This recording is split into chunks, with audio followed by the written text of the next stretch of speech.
Hi అండి, నమస్తే. ఈరోజు వీడియోలో మనం తొందరగా తయారు చేసుకునే స్వీట్ రెసిపీ నేర్చుకుందాం. అదేంటంటే సేమియా పాయసం. ఈ పద్ధతిలో మీరు సేమియా పాయసం చేశారంటే అస్సలు చిక్కపడదండి.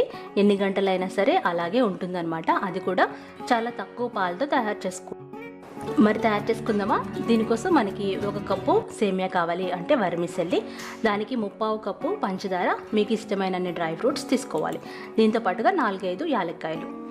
ఇప్పుడు లోతుగా ఉన్న గిన్నె పొయ్యి మీద పెట్టి 4-5 టేబుల్ స్పూన్ల నెయ్యి వేసి వేడి చేయాలి. నెయ్యి వేడైన తర్వాత ఈ సేమియాని దోరగా వేయించుకోవాలి. మనం మీడియం ఫ్లేమ్లో పెట్టుకొని వేయించుకోవాలి. ఇది మాడిపోకూడదు, కొంచెం కలర్ చేంజ్ అవ్వాలి. ఒకవేళ మీరు వేయించిన సేమియా తీసుకుంటే ఇలా వేయించాల్సిన అవసరమే ఉండదు. ఇప్పుడు అందులో మనం 2 కప్పుల నీళ్లు పోసుకోవాలి. 1 కప్పు సేమియా తీసుకున్నాం కాబట్టి 2 కప్పుల నీళ్లు పోసుకొని మీడియం ఫ్లేమ్లో మనం ఒక 5-6 నిమిషాలు ఉడికించుకోవాలి.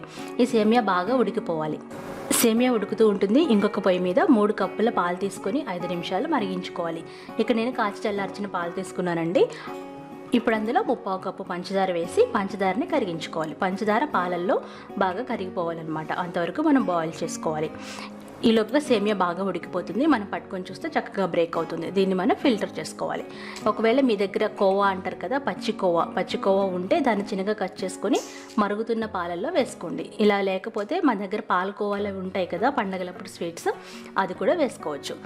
ఒకవేళ కోవా లేకపోయినా పర్వాలేదండి, కోవా ఉంటే వేసుకుంటే ఇంకా బాగుంటుంది అనమాట టేస్ట్.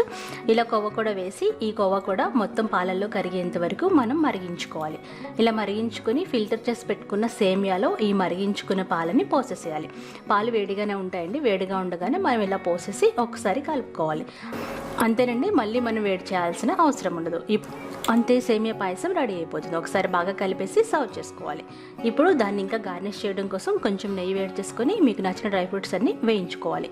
కిస్మిస్లు, బాదంలు, జీడిపప్పులు ఇవన్నీ వేసుకొని చక్కగా వేయించుకొని ఈ వేయించుకున్న డ్రై ఫ్రూట్స్ని ఆ నెయ్యితో సహా మనం తయారు చేసి పెట్టుకున్న సేమియాలో వేసేసేయాలి. అంతేనండి, సేమియా పాయసం రెడీ అయిపోతుంది. ఈ పద్ధతిలో మీరు రెడీ చేసుకున్నారంటే ఎన్ని గంటలు గడిచినా సరే సేమియా పాయసం చిక్కగా అయిపోదండి. చాలా బాగుంటుంది. ఒకసారి మీరు ఇలా ట్రై చేసి టేస్ట్ చేయండి. ఇప్పుడు ఇందులో కొంచెం యాలక్కల పొడి, అలాగే మీ దగ్గర ఉంటే సాఫ్రాన్ అంటారు కదా, అది కూడా వేసుకోవచ్చు.